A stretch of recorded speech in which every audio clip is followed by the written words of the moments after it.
The Baltimore Ravens officially trimmed their initial roster to 53 players for 2022. We talk about what they did and more coming up next year on Locked On Ravens. You are Locked On Ravens, your daily Baltimore Ravens podcast, part of the Locked On Podcast Network, your team every day.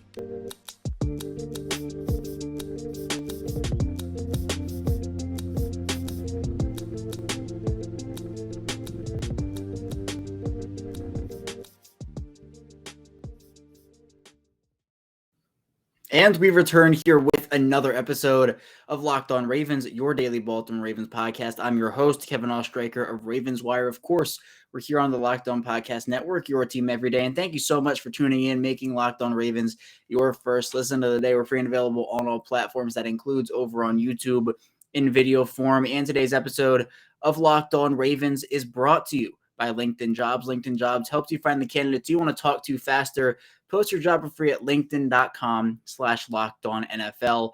And we're back here. It's a midweek edition of the show, and a pretty important one at that, as Baltimore officially gets their initial roster down to 53 players. The cut down day, the final one, was Tuesday at 4 p.m. Eastern time. We had a full projection episode with Spencer Schultz yesterday, so if you want to go back and listen to that and see how right or wrong we were about the roster, I highly recommend that. But yeah, we're diving into everything the Ravens did yesterday and what could come today in terms of players who are going to get claimed off of waivers, the Ravens could bring in. We'll talk about the Kenyon Drake expected signing at the time of this recording. So really so much to talk about.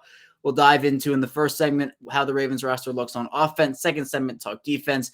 Final segment, talk about what is next for this team. So we'll dive into all of it here. Before we do that, though, be sure to subscribe on YouTube in video form. Like this video as well. It helps out a ton. Thank you so much to everybody who's already subscribed and has been following along there. Also, be sure to follow along in audio form, Apple Podcasts, Google Podcasts, Spotify. Same show in both audio and video. So if you like the Ravens content, be sure to subscribe. Be sure to follow along as well. And also be sure to follow me on Twitter at KOstriker34 and the Locked On Ravens account at Locked On Ravens. But let's talk now about this offensive unit. And I'll run down, who did make this team. We'll talk about the cuts as well and what I would have done personally. There are a couple of things that the Ravens did that I personally would not have done. So we'll talk about those throughout the first two segments here.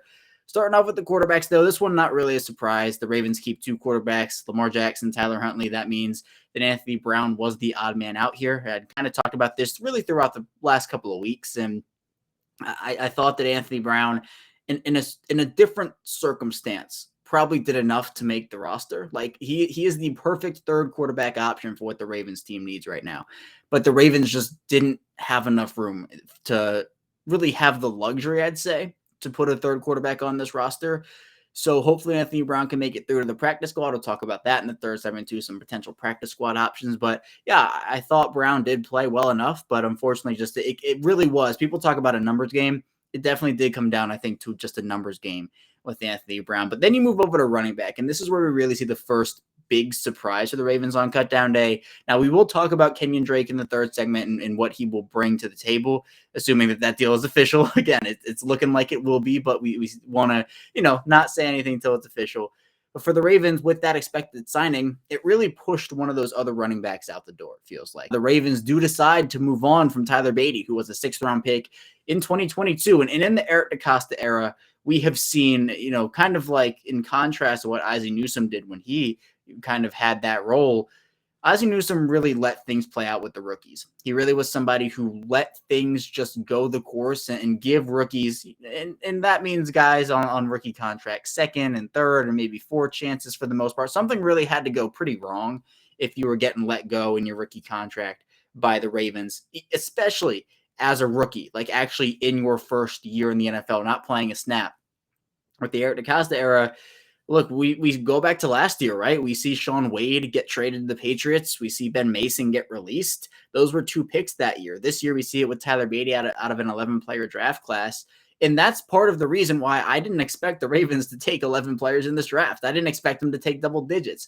I expected them to try to consolidate their picks because I didn't think initially that the Ravens were going to be able to keep more than, I think it was 8 or 9 players. And sometimes that changes, right? I found ways to get all 11 guys on the roster, but, it just didn't work out for them. Beatty was someone who I think was better than the box score indicated in the preseason. but the box score stats were pretty rough. He averaged just over 2 yards per carry in one of the games. He averaged under 2 yards per carry in another one. So the hope, I'm assuming, for the Ravens is that he will sneak through waivers and make it to the practice squad. But the Ravens do only keep 3 running backs in J.K. Dobbins, Mike Davis, and Justice Hill. Now, this is, again, assuming the Kenyon Drake signing does go through. Then they'd have 4 guys. But, yeah, the first big surprise there, to me at least, being Tyler Beatty. I personally, if I had kind of the thought, like, all right, who's it going to be? Who's that running back going to be that's pushed out the door? I thought it was going to be Justice Hill. I didn't think the Ravens were going to move on from one of their rookies, but they did it. And I think Justice Hill made this team based off of, I think, a strong first preseason showing, as well as the special teams value he has had for the team over the years. So that's that with the running backs. Fullbacks, nothing really to talk about here. Patrick Ricard making it, Ben Mason not. I'd expect Ben Mason to make it to the Ravens practice squad this time around as opposed to last year, which, yeah, that situation last year was something else, wasn't it? But moving on to wide receivers, we see 5 make the roster, just as I predicted in really the past week here, ever since DeMarcus Robinson was brought in. You have Rashad Bateman, Devin Duvernay, James Prochet, Tylan Wallace, and DeMarcus Robinson. It really did push guys like Shamar Bridges, Mekhi Polk, Riley Webb out the door. And the Ravens actually waive injured Shamar Bridges. And Bridges actually posted that he's having surgery. So if these guys do pass through waivers who are waived injured, they will revert to IR for if everything works out.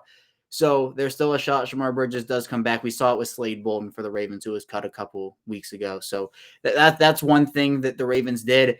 I would expect guys like Mekhi Polk and Riley Webb to be on the Ravens practice squad, assuming they don't get claimed. I think part of the reason, a good reason why the Ravens brought in a lot of these wide receivers, undrafted guys, is to build up that depth on the practice squad. So again, if they need somebody, they know that they have a couple guys. I mean, we saw Mekhi Polk show some flashes. Riley Webb showed some flashes as well. So those are a couple guys that I'd probably expect on the practice squad. And we did see James Prochet and Tylan Wallace return to practice yesterday. We'll talk a bit about that in the final segment. Now, here was another surprise for me.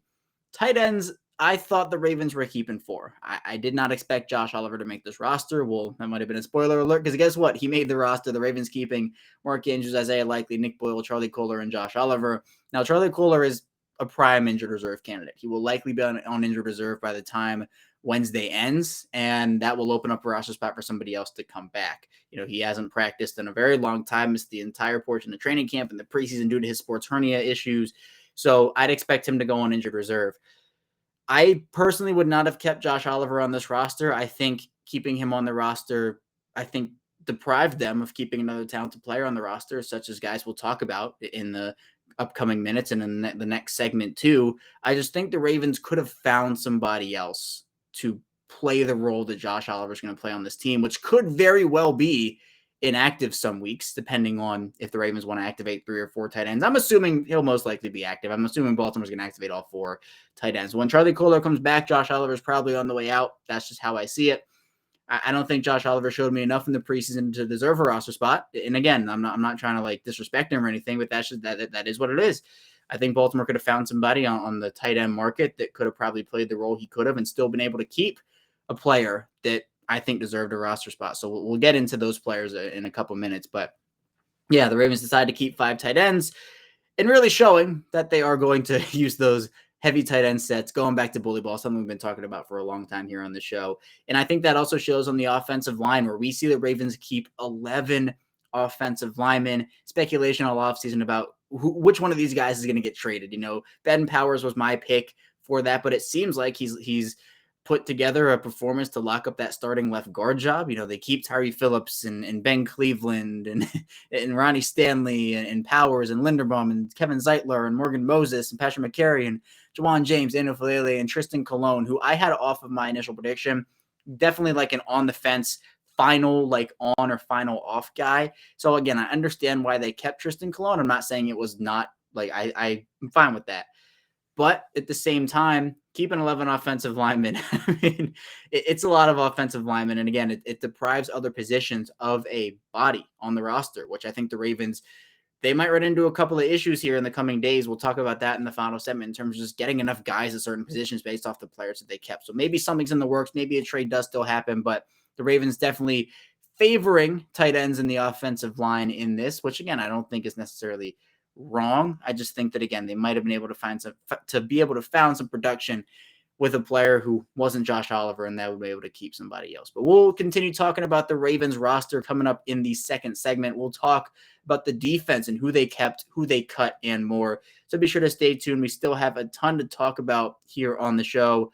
First, though, I do want to tell you a bit about LinkedIn.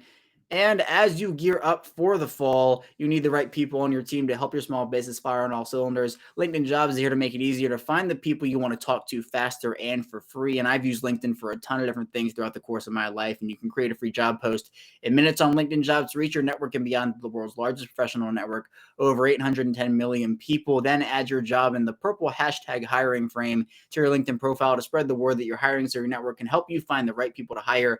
There are simple tools you can use, like screening questions that make it easy to focus on candidates with just the right skills and experience, so you can quickly prioritize who would like to interview and hire. It's why small businesses rate LinkedIn Jobs #1 delivering quality hires versus leading competitors. LinkedIn Jobs helps you find the candidates you want to talk to faster. Every week, nearly 40 million job seekers visit LinkedIn. You can post your job for free at linkedin.com/lockedon. That's linkedin.com/lockedon to post your job for free. Terms and conditions apply.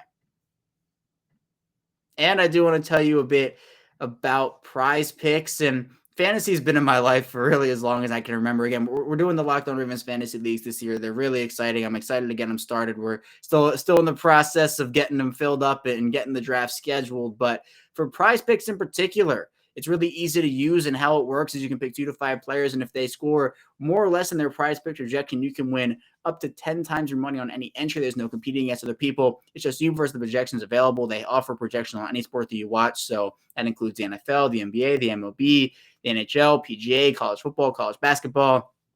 Entries can be made in 60 seconds or less. It's really that easy. They're safe and fast withdrawals as well. They're currently operational in over 30 states and Canada. So download the PrizePicks app or go to prizepicks.com to sign up and play daily fantasy sports. First-time users can receive a 100% instant deposit matching up to $100 with promo code LOCKEDON. If you deposit $100, PrizePicks will give you $100. If you deposit $50, PrizePicks will give you $50. Don't forget to enter promo code LOCKEDON at sign up for an instant deposit match of up to $100. We're back here with our second segment of Locked On Ravens. Kevin Allstriker, your host, still here with you. Again, thank you so much for making Locked On Ravens your first listen today. Be sure to subscribe here on YouTube, follow along with us in audio form. And again, thank you for tuning in. We're now going to be diving into the defense, though, who Baltimore kept on the defense, who they let go on the defense. And let's start off on that defensive line in the trenches there, one of my favorite positions. Baltimore, I had them keeping a lot of guys. I had them keeping 7 guys. The Ravens only kept 5, and Calais Campbell, Michael Pierce, Justin Madubuike, Travis Jones, and Broderick Washington. Now, this tells me a couple things. One, the 2 that I had on my prediction, who were not on the final roster, ended up being Isaiah Mack, who the Ravens let go, and then you also have Brent Urban, who I did speculate the Ravens could have let go. I ended up having him on, then off, then on, then off. In my final prediction, I ended up having him on the roster. But it makes sense the Ravens did cut him. I think he's definitely an option to come back as one of those handshake deal players.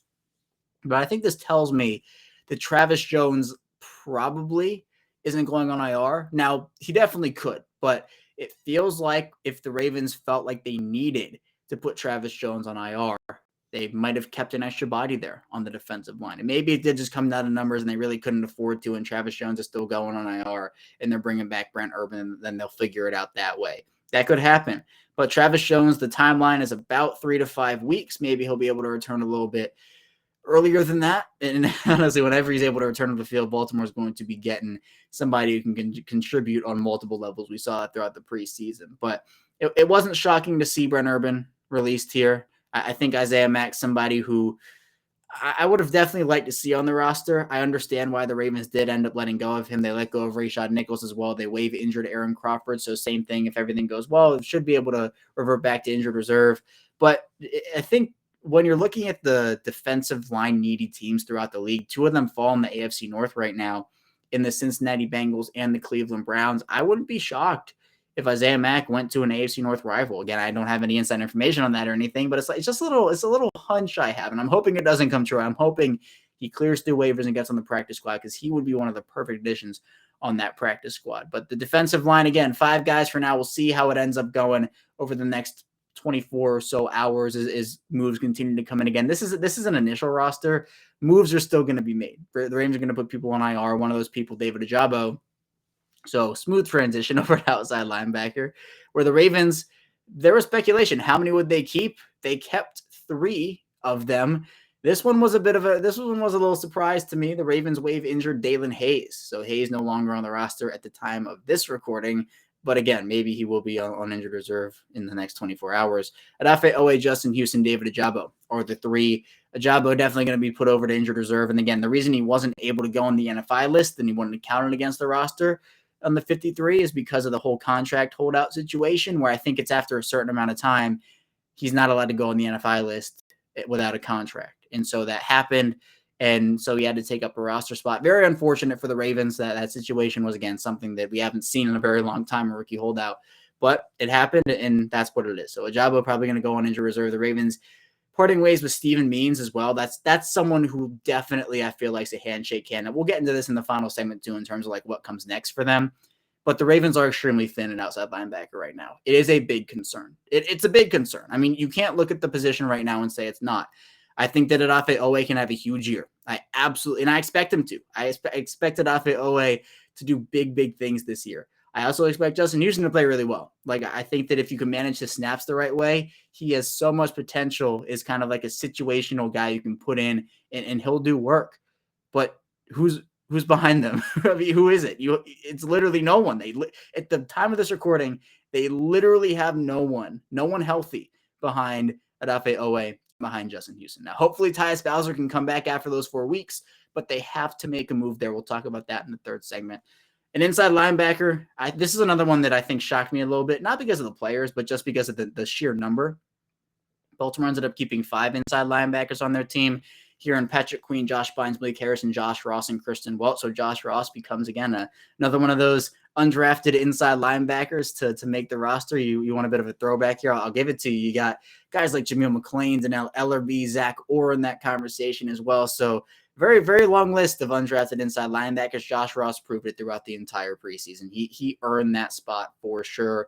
Ravens moving on from Jacoby McClain in their final cut down. So that's something where maybe you could see him on the practice squad. I think that's probably pretty likely, but we'll see. We'll see how it all pans out. But for Baltimore, the shocking thing for me is I talked all offseason for the last probably month or 2 or so about how the Ravens didn't need to keep so many inside linebackers because of their safety play, because they had guys who could go up in the box. You didn't need to have 2 inside linebackers on the field on every play. Not saying that they can't do that and they shouldn't. I think they should in certain circumstances, but I think you probably could have afforded to keep, again, a player that you maybe wanted to keep, maybe a Brent Urban in this situation or somebody else.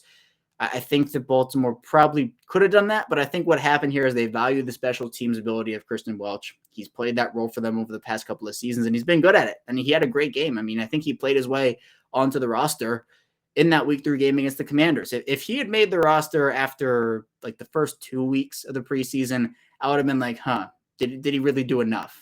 But I think the third preseason game, plus the ability he's provided on special teams over the past couple of years, probably cemented his spot on the roster. And I think Josh Ross has played too well. You can't cut a guy like that. He's going to get scooped up instantly, and he deserved to make this roster. So inside linebacker wise, I'm not mad at it. I'm not mad at it at all. I think that it's fine what they did. I just think that, again, if they had maybe let go of Kristen Welch, see if you could make it to the practice squad, which I don't think would have happened, but either way, I think they could have kept somebody in that secondary, which we will talk about right now. We'll start with cornerbacks, and then we'll get into the position I really want to talk about in safety.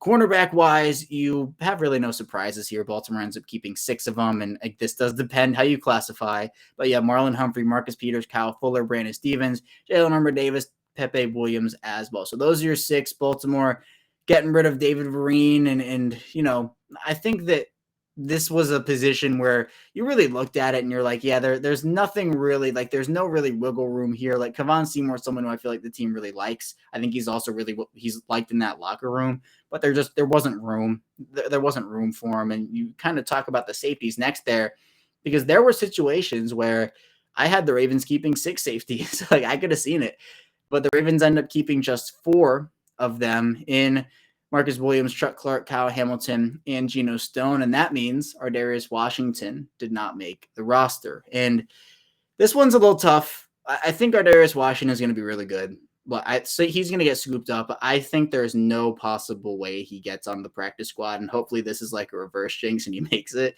But I just think there's no possible way. I think he's too talented. I had a 3rd-round grade on him. Now, obviously, since he went undrafted, the size concerns pretty real. I mean, a lot of teams passed on him, and maybe they do again here, and the Ravens get lucky and get him on the practice squad. But I would have personally kept the guy like Armour-Davis Washington over a Josh Oliver, potentially over a Kristen Welch if you're going that far. I think it's the argument is more sound for a player like Kristen Welch than it is for a Josh Oliver. I think keeping Josh Oliver over Armour-Davis Washington might come back and bite him a little bit. Maybe it won't, but I just think Armour-Davis Washington is very talented, and I was super high on him coming out of TCU. So again, Baltimore, they are deep in the secondary. Just because Armour-Davis Washington isn't there doesn't mean that they're not deep there. But also when the situation is Tony Jefferson, and we'll talk about Tony Jefferson's situation in the final segment, because it really felt like he was going to be a handshake guy. And as the days have gone on here over the past, 24, 48 hours, doesn't feel as likely anymore. In fact, it doesn't really feel likely at all anymore. So we'll talk about that in the final segment. And then the 3 specialists, no surprises here. You have Justin Tucker, Jordan Stout, and Nick Moore. Yeah, I don't really. Jordan Stout, I'm expecting to have a really fun rookie year. I think he's going to be really good. Justin Tucker, no words can describe how good Justin Tucker is. And then Nick Moore heading into his second year as the Ravens long snapper, second full year as the Ravens long snapper. So there's Baltimore's final 53-man roster. And in the final segment here coming up on Locked On Ravens, we're going to be diving into what the Ravens should do next, answering some mailbag questions and more. So be sure to stay tuned. We still have a ton to talk about here on the show. But first, I do want to tell you a bit about Dave. In hindsight, can be 2020 sometimes. You wish you could change the past, but you really can't. But what if you get a little hope from your future self? Maybe you'd ask to borrow a little cash. Now you can do that with Dave. Dave is the banking app that can help you get up to $500 instantly with extra cash. That's more money to fill your tank, buy a wedding gift, or catch up on bills. You can finally tackle those expenses that have been stressing you out without any hangups. There's no interest and no credit card needed. Millions of people have already downloaded the Dave app to get the financial relief they need with extra cash. So if you're in a pinch and need some extra help, download Dave and think of it as a helping hand for future you. Download the Dave app from the App Store right now. That's DAVE. Sign up for initial cash account and get $500 instantly. For terms and conditions, go to dave.com/legal. Introduced by Banking Friday, Evolve member FDIC. The future you will thank you. We're back here.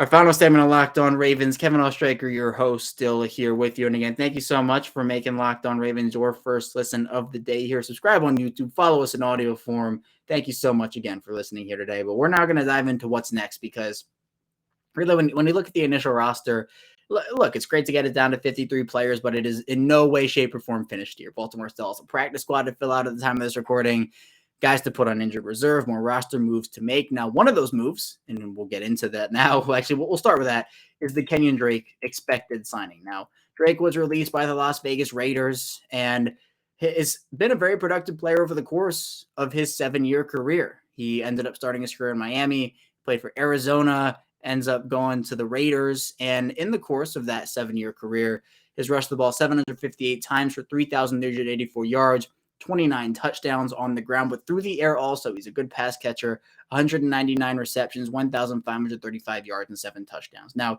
this signing, it really goes into what I've talked about with the running back position before and leading up to where we are now, because it seemed like the Ravens were going to try at least to use their running backs out of the backfield a bit more. It wasn't like they're just going to run, throw to tight ends, throw to receivers.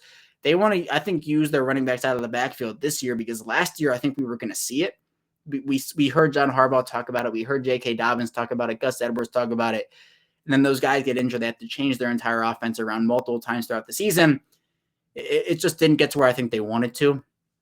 Now you have players who I think really can do that. They can catch the football out of the backfield. Mike Davis can do it. Kenyon Drake can do it. Tyler Beatty could do it. He's not on the roster anymore, but he could. Justice Hill has a couple. He can do that too. Wasn't really a big pass catcher in college, but I think for the Ravens, he's someone who can do that as well. But I think for what the Ravens have, they can use a guy like Kenyon Drake. And I know that the Ravens running back room throughout the preseason was relatively underwhelming in terms of, look, pure box score stats first, but the actual stuff we saw was not amazing. And so the Ravens bringing in Kenyon Drake here, you kind of wonder what's going on with J.K. Dobbins. Is he going to go on injured reserve here? And maybe the Ravens, I wouldn't think that's a possibility, but actually, the more you think about it, the more I think it could be.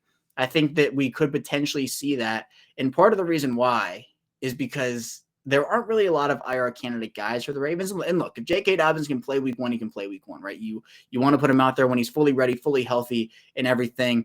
But at the same time, if you want to give him those extra weeks to recover, I think it's not out of the realm of possibility that happens, because right now I see 3 injured reserve candidates for the Ravens right now. Candidates, I think very, very likely, like 99% is Charlie Kolar. 100% in my opinion. I'll say 99 because nothing's certain, is David Ajabo.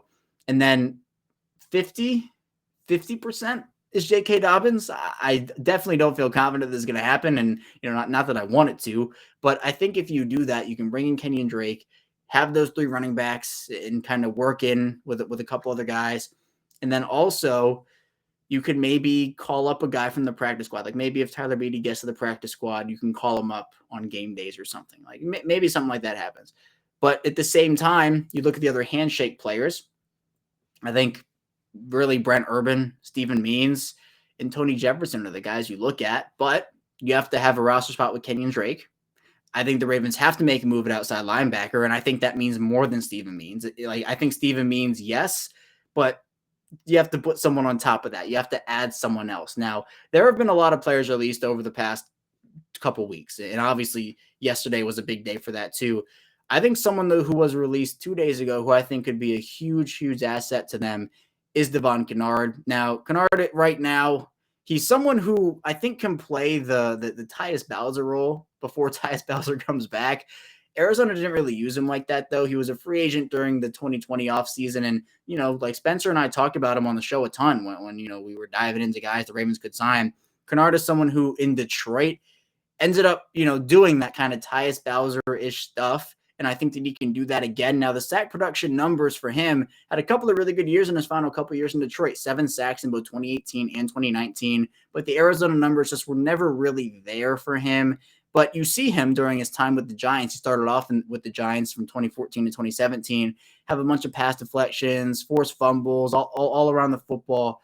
He's someone who I just think feels to me like a Ravens signing, and I would be all on board with that personally. That's a signing I think you can also get for relatively cheap. I don't think he's going to break the bank or anything. So I think that's someone I'd have my eye on in that position. And, looking at our mailbag question here, our first one from Afida Foy, who says, hello, Kevin, the first 53 roster is not necessarily the same 53 roster 1 week later. How many changes can happen in your opinion? Thanks for the show and have a nice day. Well, as always, you have a nice day too. And look, there are going to be changes. I mean, I think the first changes you can expect are the injured reserve moves. Charlie Kolar, David Ajabo, potentially J.K. Dobbins, depending on what happens with him. Now, for injured reserve, that would be you're missing the first couple games of the year. Because J.K. Dobbins wasn't placed on injured reserve, or Charlie Kolar or David Ajabo, they don't have to miss the entire year. For example, Tavon Young, former Baltimore Ravens cornerback, was placed on injured reserve yesterday by the Chicago Bears before cuts, or I guess right as cuts happened. So he has to miss the entire season. Vince Beagle placed on injured reserve before cuts happened. He has to miss the entire year. So injured reserve is not something, well, he's going to miss the entire year. It's not that anymore. You can still come back off of that. So those will be the first changes. Kenyon Drake's going to be a change. He's going to come into this room, expected signing, of course, and he's going to do his thing. And then I do think we'll see a couple of outside additions, both to the active roster and to the practice squad. And another guy who I know a lot of people, myself included, are interested in for maybe the wide receiver room if Ravens want to go 6 wideouts, is Tyler Johnson, someone who was a pretty surprise cut in Tampa Bay, but that receiver room in Tampa is just so deep that they couldn't keep everyone. And I think he's someone who, again, you can take a flyer on a young guy like Tyler Johnson, someone who's a 6'1", 206-pound receiver, in the same frame as a DeMarcus Robinson. In 2 years for Tampa, 48 receptions, 529 yards, and 2 scores. He played alongside Rashad Bateman at Minnesota in college, so familiarity there in that wide receiver room. I think that's somebody else who could look at. But the waiver priority goes by record, right? So Baltimore, due to that, has 14. So you have to get him over. Like Cleveland is a very wide receiver needy team right now. I could see Tyler Johnson getting claimed by Cleveland. I could see OJ Howard getting claimed by Cleveland. So it's how the waiver priority works throughout this entire time. But I think we will see the Ravens go out and make a couple moves here. We could potentially see a trade as well. So that's another interesting aspect of this whole thing. And our final mailbag question here comes from Alf, who says, what happens to Anthony Brown? Do they trade him? Do they trade Huntley? Trying to get him to the practice squad seems like a bad strategy. Someone will grab him. It's possible. It is possible someone grabs him. I think that he will, unless there's a team that absolutely needs a quarterback. People had to cut pretty talented quarterbacks. Like, there are a bunch of good options out there right now. I mean, Josh Johnson, former Ravens quarterback, had a great preseason in Denver for them, over the past month here. He got released by Denver. Trace McSorley got released by the Cardinals. So maybe if Anthony Brown goes, Trace McSorley comes back and he can throw it on a dime some more. That'd be kind of a funny storyline. But I think Anthony Brown will make it to the practice squad. I think that's a player that I think there is a chance he would get kind of claimed off waivers and go somewhere else. But I think he's probably going to make it. In terms of if they trade him or not, I think right now this year I'd keep Tyler Huntley. I think next year would be the year where you kind of look, or at least mid-season. I think that's where you'd probably start if you're the Ravens and you want to move off of Tyler Huntley. I mean, I'd be fine with Anthony Brown as a backup. I just think that the Ravens, they value the experience Tyler Huntley has, so I don't see that as a possibility for them right now. But yeah, at the end of the day, Baltimore getting their roster down, and I think, again, we're going to continue to see this roster fluctuate, see some more changes as the coming weeks come on here. I mean, this roster now, it's going to change. It's not going to stay the same, even after practice squad, even after whatever. And we'll end with that. The practice squad, ideal candidates for me based off of some cuts I'd like to see. Definitely Anthony Brown, definitely Tyler Beatty, Darius Washington, Isaiah Mack. I think Rashad Nichols is a pretty big possibility. Mekhi Polk, Riley Webb, I think some of those guys as well. David Vereen, I think Kevon Seymour is pretty likely if he clears through waivers. So some of those guys, Kobe McLean, as I talked about earlier. So they have options. I think we could see one or both of Jeremiah Moon and Chuck Wiley on there as well. So they have options all across the board here. I think they maybe might sign an outside offensive lineman. I think Khalil McKenzie is pretty likely to make their practice squad too. So that they have options. I think we, again, will maybe see one or two outside additions, but I think Baltimore, the roster's solid. They had to make some tough decisions. We were talking about it all offseason. They were going to have to make tough decisions to get down to 53. They made those tough decisions. And look, we'll see who gets claimed off of waivers, who passes through, and what the next moves are for this Ravens team. But that's all I have for you here today on Locked On Ravens. Thank you so much for tuning in. When we get back here tomorrow, we'll be analyzing the changes the Ravens did make to their roster over the next 24 hours. So be sure to stay tuned for that. And I will see you right back here tomorrow.